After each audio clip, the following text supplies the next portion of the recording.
Welcome back into the Sports Source, the segment brought to you by Safety Systems, home entertainment systems, home automation.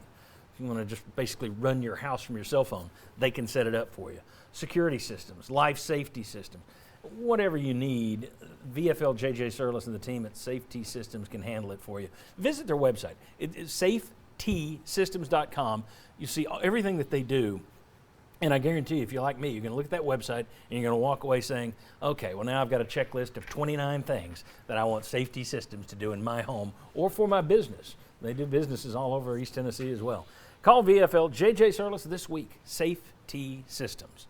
All right, in the last segment, we read a quote from legendary sports writer Bob Ryan. In this segment, I welcome in Bob Ryan. Bob Hodge, longtime sports writer. Ryan Callahan, the recruiting expert from GoVols247.com. Gentlemen, thanks for being here. Right. You cover more than recruiting, but I always throw the recruiting stuff out there. Sure. Gentlemen, good to have you.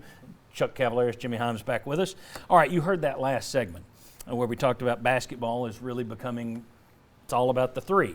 You also look at baseball. Major League Baseball is not the game I watched 15, 20 years ago.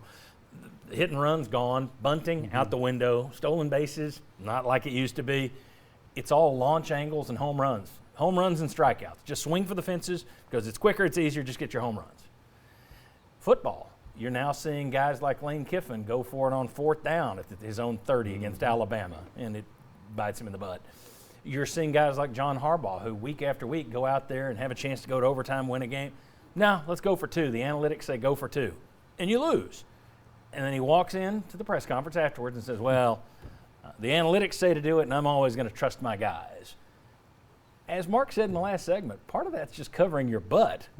Shouldn't you know better than this? But my overall question for you guys, when we're talking about analytics, the reason people are going to it is because mathematically it makes sense. It's the smart way to play these games. But is it good for these games that the nerds are taking over? Bob Hodge. No, and nothing against nerds.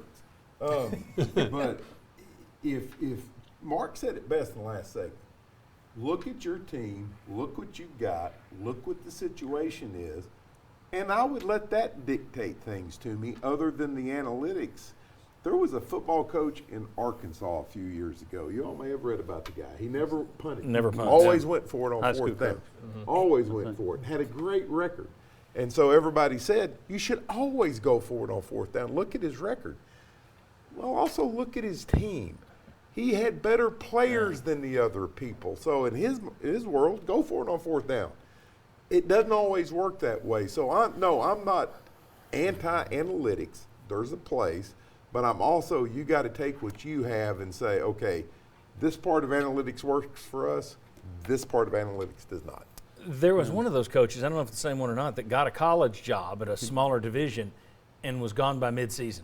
It went so badly at the next level that he was gone by midseason. I don't know if it's the same guy or not. Ryan, your thought on the analytics thing. Makes sense, but are you in favor of turning your team over to it, or some? Where are you? I think it depends on the sport. To me, now, first of all, for strategy and what's best for your team, I think that's where coaching has to come into play. You have to use some common sense, go with what makes sense. If you don't have a team that shoots threes well, like was discussed in the previous segment, maybe you don't go to the all three and layup approach that a lot of teams are taking now. But I think as far as the entertainment value, I don't mind what that's done to basketball as much. I don't mind what it's done to football as much. I think the going for two, the random fourth down attempts by Lane Kiffin and people like that actually makes it more fun in some ways and gives us things to debate. The one that I think is the worst example, or the best example of it making an impact for the worse, is baseball. I think baseball is the one that you mentioned I have the biggest problem with as a baseball fan, because it's all walks, strikeouts, and home runs. That makes it a worse product, because to me baseball is less fun when the ball's not in play. So I think that's the one where I have the biggest problem with it. The others, I think there's at least some argument to be made for it, because it makes the game entertaining. It gives us things to debate. That makes it fun for everybody, and I think it does make some sense in a lot of ways. Just maybe not, you can't go all in on analytics, but like Bob said, there's a place for it. Yeah, I mean, you have to know how to write sheet music at some point, but you still need an orchestra. Yeah. It's not as entertaining just to read the sheet music, I guess. I need to hear the music too. So if you want to use the analytics, I'm cool with it. I just wouldn't turn my whole world over to it. But that's what many programs and pro teams are doing. Guys, your thoughts on analytics? I think it's fine as a source for information. It's something else I can maybe look at and research myself and know. In baseball, what I hate is when you decide you're going to position your third baseman over at first base or something, or he's going to be like a short fielder in softball. I mean, to me, that's really taking it too far. But as a source for information, I'm fine with it. I am, the analytics doesn't apply to everybody because the personnel's different. You can't apply the same analytics to the same teams.